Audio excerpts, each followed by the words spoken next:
Aquí estamos el equipo de Food Trailer Morales. Vamos a hacer la combinación con este color guinda, azul y blanco, para hacer una combinación para nuestro cliente de Missouri, para la Food Trailer que nos pidió de este color.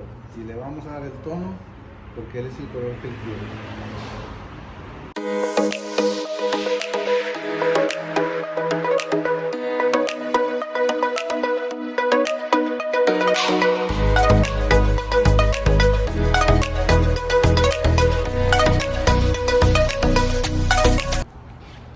Le dimos el color que nuestro cliente de Missouri quiere.